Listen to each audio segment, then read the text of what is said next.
வணக்கம் மாணவர்களே. இந்த வீடியோல 10ஆம் வகுப்பு கணிதம் ஒரு கிரியேட்டிவ் சம் தான் பார்க்க போறோம். இது ஒரு ஸ்டூடெண்ட் நம்ம டெலகிராம் குரூப்ல போட்டோ பிடிச்சு அனுப்பி கேட்டது.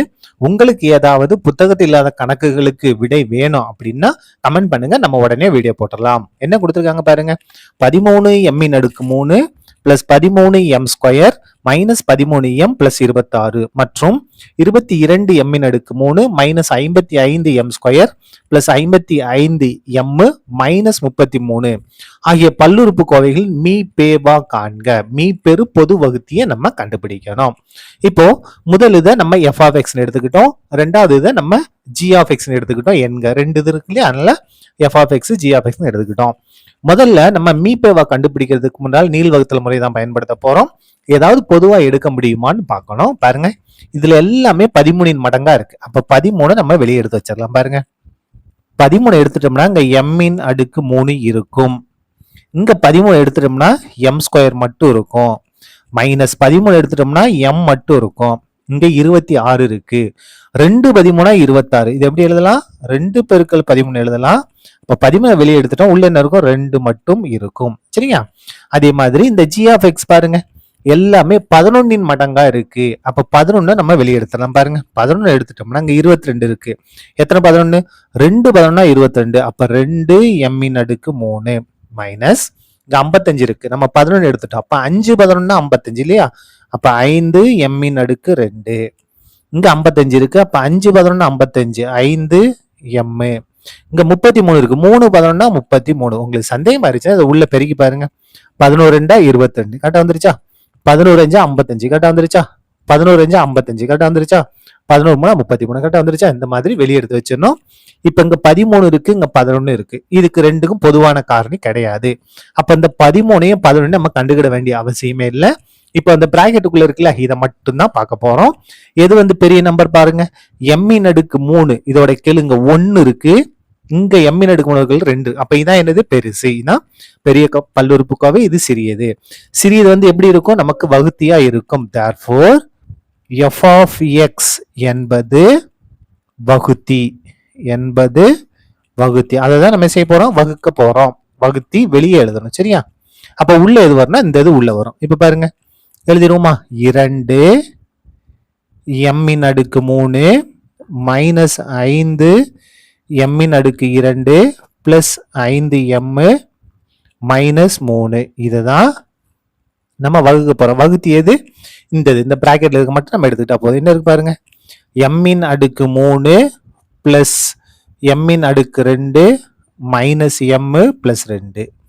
எப்படி வகுக்கணும் அப்படின்னா, இந்த முதல் உறுப்பை கொண்டு வகுக்கணும். இங்க முதல் உறுப்பு என்ன இருக்கு பாருங்க, 2 m ன் அடுக்கு 3 பை இங்க முதல் உறுப்பு என்ன இருக்கு?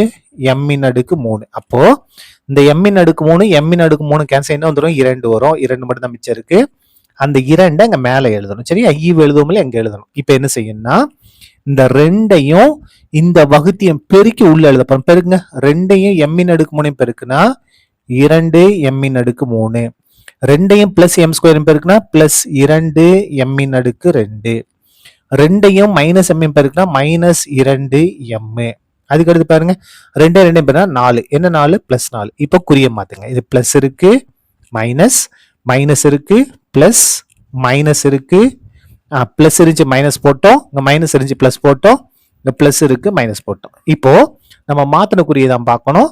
இந்த முதல் உறுப்பு அப்படியே கேன்சல் ஆகும். 2 m ன் அடுக்கு 3 மைனஸ் 2 m ன் அடுக்கு 3 கேன்சல் ஆயிரும். இப்ப பாருங்க, மைனஸ் 5m² மைனஸ் 2m². ஒரே குறினா கூட்டணும். கூட்டினா என்ன வரும்? 7. 5 2 கூட 7. என்ன 7? மைனஸ் 7 m ன் அடுக்கு 2 பிளஸ் 5m பிளஸ் 2m. மாத்தின குறியதான் பார்க்கணும். அப்ப 5 2 கூட்டினா 7m மைனஸ் 3 மைனஸ் 4. ஒரே குறி, கூட்டினா 7.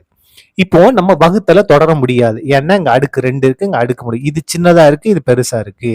வகுபடக்கூடியது சிறியதா இருக்கு, வகுத்தி பெருசா இருக்கு. அப்ப என்ன செய்யணும் அப்படின்னா, இதை உள்ள கொண்டு வந்துட்டு இதை வெளியே கொண்டு போறோம். அதுக்கு முன்னால இதுல ஏதாவது பொதுவா வெளியே எடுக்க முடியுமான்னு பார்ப்போம். எதை எடுக்கலாம் பாருங்க, மைனஸ் 7 பொதுவா வெளியே எடுத்து வச்சிருவோமா? மைனஸ் 7 பொதுவா எடுத்துட்டோம்னா இங்க m² மட்டும் இருக்கும், இங்க பிளஸ் இருக்கு, நம்ம மைனஸ் பொதுவா எடுத்திருக்கோம். அப்ப இந்த மைனஸ் 7 வெளியே எடுத்துட்டோம், வெறும் m மட்டும் இருக்கும்.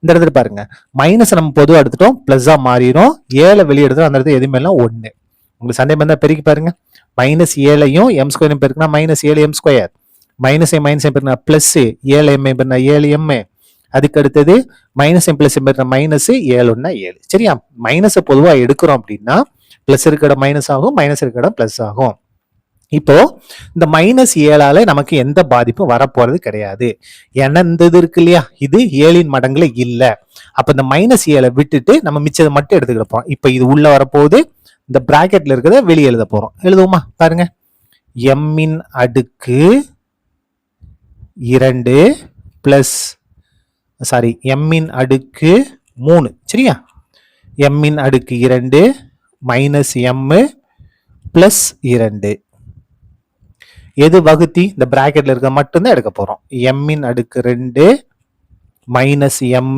பிளஸ் 1 எப்படி வகுக்கணும் இந்த முதல் உறுப்பை கொண்டு வகுக்க போறோம் என்ன இருக்கு எம்மின் அடுக்கு 3 இருக்கு இங்க முதல் உறுப்பு எம் ஸ்கொயர் இருக்கு அப்ப என்ன ஆகும் இந்த எம் ஸ்கொயர் முழுசா கட் ஆயிட்டு இந்த அடுக்கு 3 இருக்கு இல்லையா 3ல 2 குறைஞ்சு 1 மட்டும் வரும் எம்மின் அடுக்கு 1 அப்படின்னா என்ன அர்த்தம் எம்ன்னு அர்த்தம் அப்ப அந்த எம் இங்க போடணும் இப்ப பாருங்க இந்த எம்மையும் இந்த வகுத்தையும் பெருக்கி உள்ள எழுத போறோம் எம்மையும் எம் ஸ்கொயரையும் பெருக்குனா எம்மின் அடுக்கு 3 அதுக்கு அடுத்து இங்க பிளஸ் மைனஸ் அப்ப மைனஸ் தான் எம்மையும் பெருக்குனா எம் ஸ்கொயர் அதுக்கு அடுத்து பாருங்க எம்ஐ 1ஐயும் பெருக்குனா என்ன வரும் ஒரு எம் பிளஸ் ஒரு எம் ஏன்னா இங்க பிளஸ் தானே இருக்கு அப்ப பிளஸ் ஒரு எம் இப்ப குறிய மாத்தணும் பிளஸ் இருக்கு மைனஸ் இருக்கு பிளஸ் இருக்கு மைனஸ் இப்ப பாருங்க பிளஸ் எம்மின் அடுக்கு 3 மைனஸ் எம்மின் அடுக்கு 3 கேன்சல் ஆயிரும் இப்ப பாருங்க முன்னால் எதுவுமே இல்லை ஒரு எம் ஸ்கொயர் பிளஸ் ஒரு எம் ஸ்கொயர் நம்ம மாத்தின குறியை தான் பார்க்கணும் பிளஸ் ஒரு எம் ஸ்கொயர் கூட்டினா என்ன வரும் 2 எம் ஸ்கொயர் அதுக்கு அடுத்து பாருங்க மைனஸ் ஒரு எம் மைனஸ் ஒரு எம் ஒரே குறி கூட்டினா என்ன வரும் மைனஸ் 2 எம் சரியா இப்ப இந்த 2 அப்படியே கீழே இறக்கலாம் என்ன 2 பிளஸ் 2 இப்ப எப்பயும் போல வகுத்தல் ஆரம்பிக்க போறோம் இந்த முதல் உறுப்பை கொண்டு வகுக்கணும் பாருங்க 2 எம்மின் அடுக்கு 2 வகுக்கிறோம் இந்த முதல் உறுப்பு எம்மின் அடுக்கு 2 கொண்டு வகுக்கிறோம் பாருங்க கேன்சல் ஆயிருமா எம் ஸ்கொயர் கேன்சல் என்ன மட்டும் வரும் வெறும் 2 மட்டும் வரும் என்ன 2 பிளஸ் 2 இந்த பிளஸ் 2 தான் நம்ம மேல எழுதணும் பிளஸ் 2 இப்ப என்ன செய்யணும்னா இந்த கடைசியை சேர்த்தோம்லையே அந்த 2 பிளஸ் 2ஐயும் இந்த வகுத்தியும் பெருக்கி உள்ள எழுத போறோம் பெருக்குவோமா 2ஐயும் எம் ஸ்கொயரையும் பெருக்குனா 2 எம் ஸ்கொயர் அதுக்கு அடுத்தது 2ஐயும் மைனஸ் எம்ஐயும் பெருக்குனா பிளஸ் மைனஸ் எம் பெருக்குனா மைனஸ் 2 எம்ஐயும் பெருக்குனா 2 எம் அதுக்கு அடுத்து பாருங்க 2 1 2 என்ன 2 பிளஸ் 2 இப்ப பாருங்க பிளஸ் இருக்கு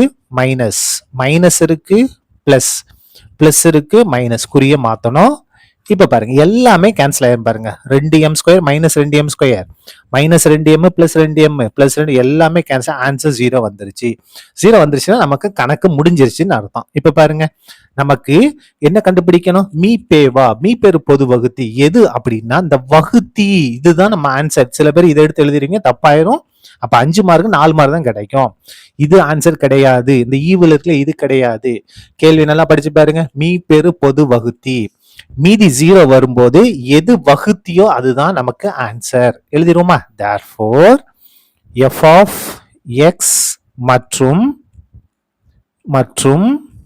g of x இன் என்னது